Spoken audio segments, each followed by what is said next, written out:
Hi everyone, welcome back to our channel. In today's video, I'm going to guide you on how you can short on crypto.com.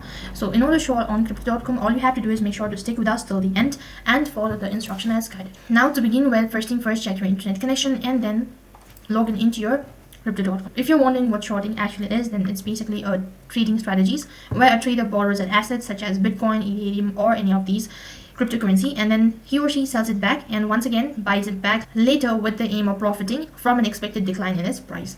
So if the price decline, the trader is going to have the profit. So there are different ways of doing the trading. So shorting through margin trading on crypto.com involves these following steps. So first of all, you need to sign up or create crypto.com exchange account. After that, you need to open the margin trade account if eligible and conduct through research on the market and cryptocurrencies to be traded. After that, place a short sell order, and the next step, you need to set stop loss and take profit levels.